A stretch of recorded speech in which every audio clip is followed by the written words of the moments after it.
So this is part 3 of my video on what do you do if Apple prunes your app from the App Store. In the previous video, which I have linked above here, one of the things we talked about was the difference between how you generate a random number in C or Objective-C versus how do you do it in Swift. And so this video, what I'm going to do is I'm going to show you, okay, well, let's actually go and rewrite this and see what this looks like in a modern way in the Apple ecosystem. So if we come over here and we take a look at this is the nib file that I used previously, and this is the corresponding class that I used, Objective-C class, to generate a random number, and then I have a button here that I push which actually takes the values from the entered in numbers and calculates a random number based off of those values.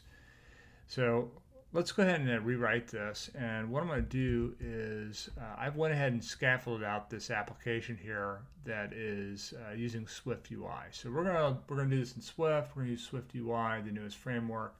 I've cheated a little bit here because I have some convenience methods that I've added to the UI application and in the body of the content view as well.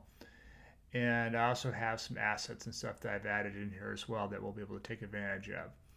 So with that, let's go ahead and get started. The first thing we want to do is we want to start working on our layout here. And one of the things that's really nice about SwiftUI is that it really kind of combines your code and your design all inside of the same file. And it does it in a declarative way. So if you've used something like, let's say, React or React Native, for example, this is all declarative or a reactive style framework. And Apple's kind of duplicated this with SwiftUI. It's been around now for coming up pretty close to 2 years. This spring, the framework would have been originally announced. And so let's go ahead and start building this out. So what I'm going to do is I'm going to come here and I'm going to highlight this element here, the calculate winner here. And if you hold down the command key, this gives you a contextual menu. And what we're going to do is we're going to take this and we're going to put this inside of a VStack.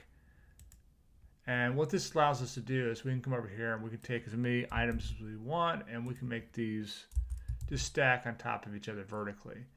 And if I come over here and take a look at the preview, you can see now this is stacked the same thing up twice. I just want to double check, make sure this is not some type of trickery. You can see that this actually updates in real time. So we're going to try to take advantage of that here today. So the next thing I'm going to do is I'm going to put in a text input. But before I do the text input, I want to be able to bind that to a variable. So what I'm going to come here and do is I'm going to say, I'm going to create a start num, and I'm going to make it a string. And I'll show you why here in a second. And we'll set that as the default value here. And if you want to be able to take a string and have it be reactive, be able to use it inside of SwiftUI, you want to be able to bind that to the UI. So what I'm going to do is I'm going to come over here and I'm going to add the state attribute here.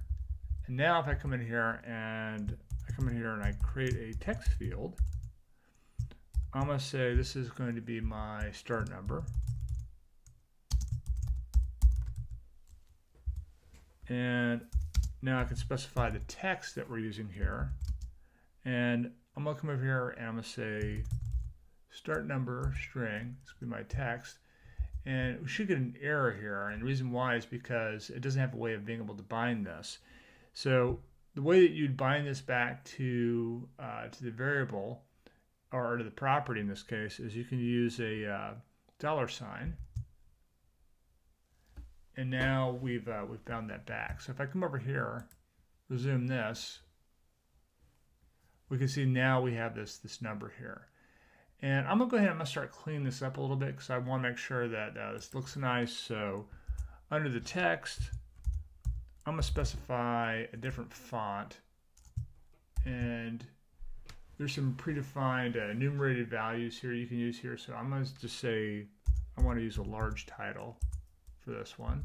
This is my title. That looks good. And I want to change the font weight here, and we're going to make that bold. So that's already looking better. Now for the string, what I'm going to do is I'm going to apply a text field style. And for that text field style, let's make this rounded corner style, a rounded border text field style. Here we go. We'll do that. And that looks a little bit nicer. And I come over here and I say, I want to use a specific type of keyboard for this. So even though this is a text field, I want people to be able to put in numbers here. So to do that, I'm going to say keyboard type, and the default will give you just a regular keyboard, but what we want to do is we want to have a decimal pad there. And then I'm going to give this a color scheme, and we're going to make that light. There we go. And then I think that's going to be it for right now. And I'm going to cheat here. I'm going to add the end number in here. But I'm just going to copy this property. And we'll call this end number. And we'll just take this text field. We're going to take everything we just did there. And we're going to call this one end number.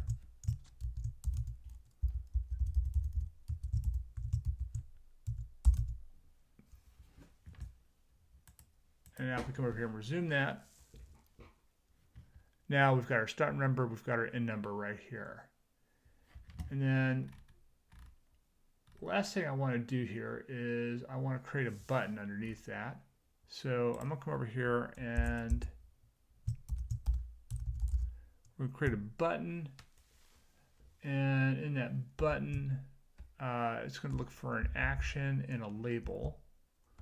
And button here, let's go ahead and let's say for the button, we're going to say calculate button.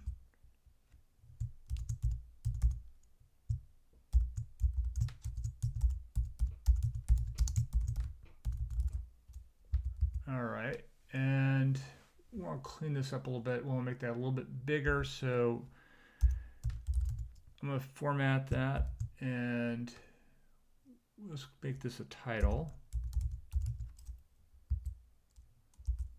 And let's make the weight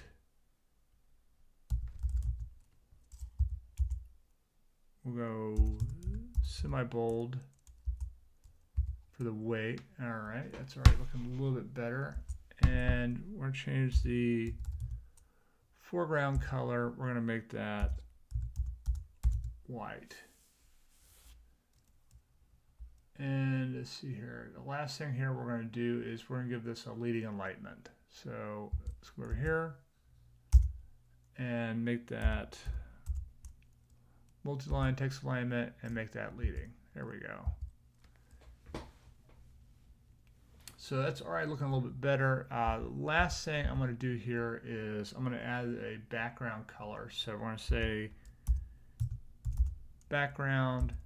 And then for the background, we're going to specify color.green for the background.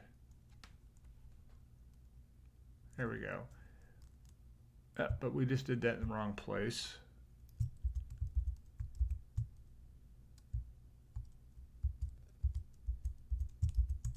Let me fix that. That's going to be dot leading. And this is going to be color.green.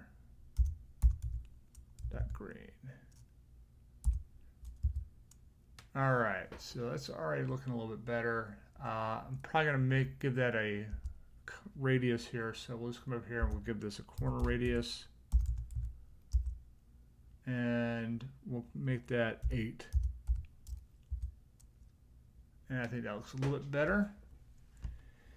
So we've already got the basis here of our application. It's already looking pretty good, but we want to go ahead and start formatting this so that it looks a little bit better.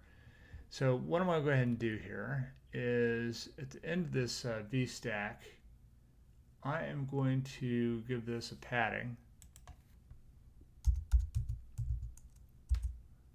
We just do that. All right, and so now everything's been, now everything's not pushing up against the side. We've got some built-in padding there, and I think that's good for right now. The next thing we want to do is we don't want this to be sitting right in the middle of the screen. We want it to kind of start at the top. So the way we're going to do that is we're going to come down here to the bottom of the VStack, and I'm just going to add a spacer. And that just moves everything up to the top, and that's what we want there. So we're getting pretty close here, but this doesn't really have any functionality yet. So what we want to do is we want to add a little bit of functionality here. And the way we're going to do that is we're going to create a method. But before we do that, we need to be able to take the values that are be entered in here, which are strings, and convert them to numbers. And so I'm actually going to cheat here. I have some computed properties that I have written for those two. And what I'm going to do is I'm just going to paste these in here underneath our state values. And let me format that so it looks a little bit nicer. And essentially what this is doing here is this will allow us to take the number that was entered in this case, let's say the start number string, the end number string, and what this will do is this will convert this into a NS number type. Excuse me. So the next thing I want to do is I want to have a way of being able to output the result. So what I'm going to do is I am going to create a value here for the winning number here. So what I'm going to do is I'm going to say var winner, and we're going to make this an integer, and for the default value we'll just leave that for 0 for right now. And now what we're going to do is we are going to create a method for actually calculating the random number. So let's come down here, and I'm just going over here and I'm going to say private function, and we'll call this calculate random number.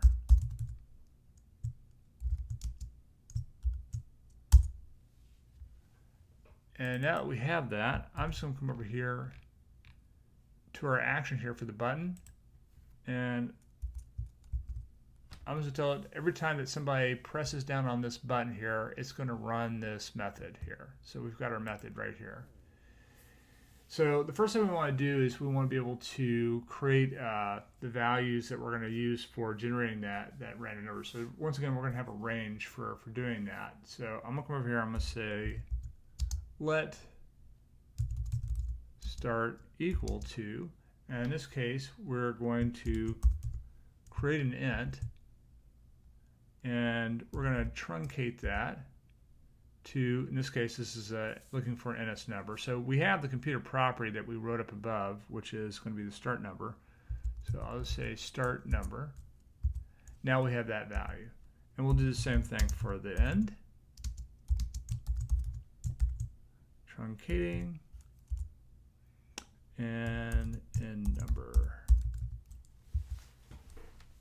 All right, so now we've got our two numbers here, and what we want to be able to do is we want to be able to create an array and then basically specify the result. But I want to do something a little bit differently. I want to be able to take that and put that into an array, but have that array be a random series of numbers. So I'm going to come back up here, and I want to add in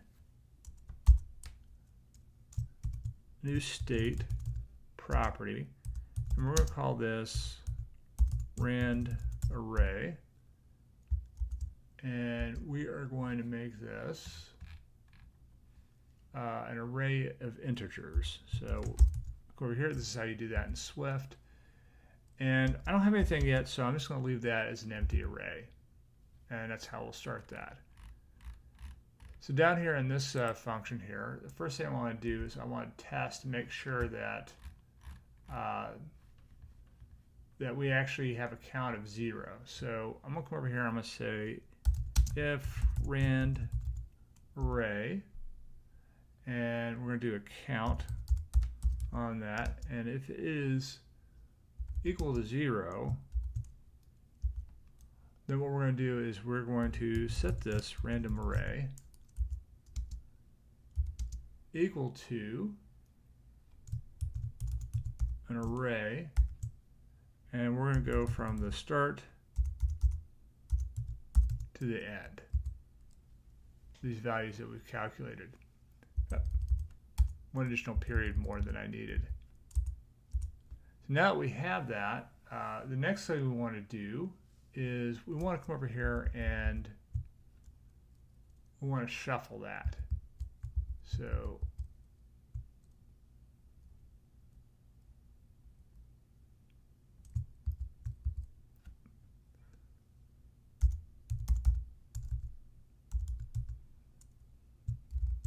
all right, so now we've shuffled our array.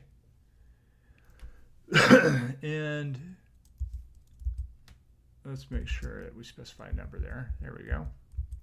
So we've got our numbers are shuffled here. So that's good. Now what we want to do is we want to set the winner equal to, let's say, the last value in that array. So the way we're going to do that is I'm going to come over here and I'm going to do an if let.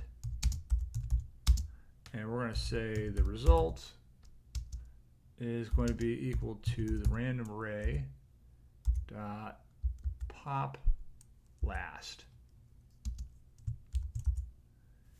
And what this will do is this does a check to make sure that we actually still have a value left in here, because if you were to do this enough, then what would happen is it would eventually get to the point where there's no more values here in the array, and we want to be able to start over from that. So what I'm going to do is I'm going to say winner is going to be equal to the result. And then I'm going to put an else in here. And else, I'm just going to go ahead and set winner equal to -1. So now we've got our number here. So I think we're getting pretty close to having a working application here. And one of the things that's really nice about this new preview here is you can actually run this and see what that looks like. So I'm going to come over here, I'm going to put in a start value, and I'm going to put in an end value here, and then I want to calculate that. So it's going through here, and now it's actually processing this, but part of the problem is that we don't see a result. So what I want to do is I want to come back into here, and we're going to add the result here after we've put in our button here. So the way we're going to do that is I'm going to come over here and I'm going to create a divider.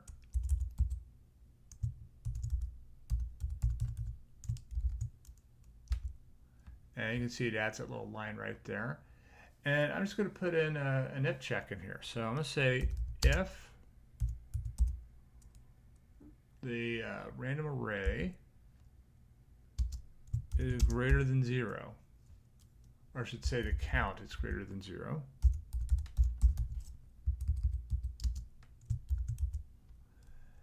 And now I've done that, I'm just going to output the winner. So I'm going to say text, and we're going to just output the winner here. So I'm going to come over here and put in a string, and then put the winner into the string. And now if I come over here and I go and calculate this, this is still running, so I'm going to say 1. Now we've got the number here showing up here. and it'll just come through and it'll cycle through all the different random numbers here. So that's basically, that's the basic functionality that we want here in the application. And I'm just going to do a little bit of additional cleanup here. One of the things I want to do is, in the previous application, I had a background that I showed up behind the numbers. And so the way you can do that in SwiftUI is I'm going to come back here to where I put the padding, and I'm going to specify a background. So let's put a background in here. And for that background, so we're already seeing something here, but we want to put in an actual background here. I'm going to specify an image that I put in here previously, and that image is going to be my Lotto background. There we go. So there's our Lotto background. And I'm going to do one more thing here. I want to add a tap gesture here.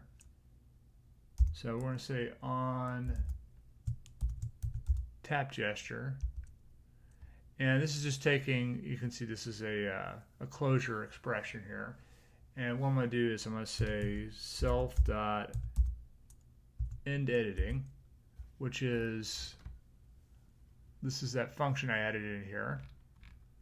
This is an extension of that. And what that should do is that should dismiss the window here. So what I'm actually do is I'm going to run this on a simulator.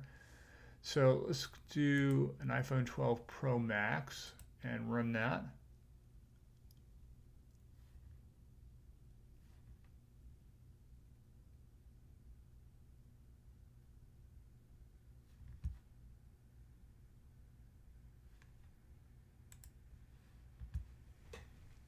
So here it's launching the simulator, and we've got our button here. So I'm going to come over here, type in 1. We've got that. So we've got a little bit of work here to do on cleaning this up. So let's go ahead and see if we can't clean this up a little bit. So that background, one of the things we want to do is we want to make that so that it actually will resize and fit inside of the window. So I'm just going to go over here. I'm going to type in resizable,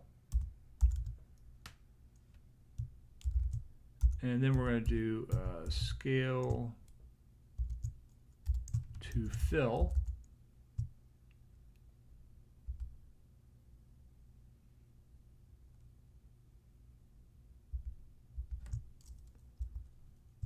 And let's put that after the actual image here.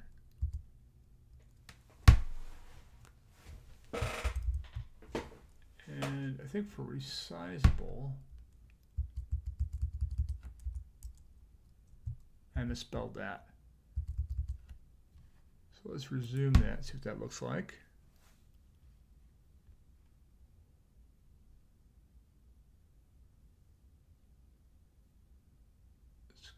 Fill.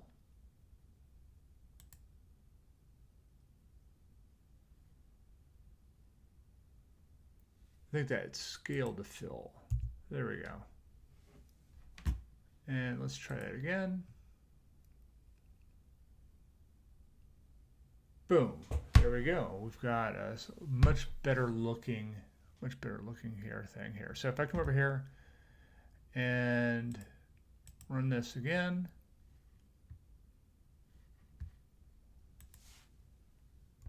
come in here, put in the range, calculate. Now we're getting a button. I'm going to do another thing here to try to improve that, make that look a little better. I'm going to take the winner and I'm going to say, make the font, we're going to say we'll make that a large title. Let's take the weight and we'll make that bold, and then we'll make the foreground color and we'll make that blue. foreground color. So now if we come in here, let's resume that.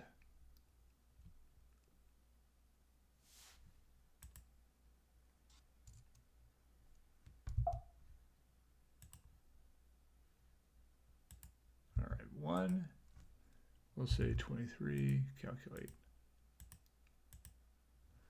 So that's already looking a lot better.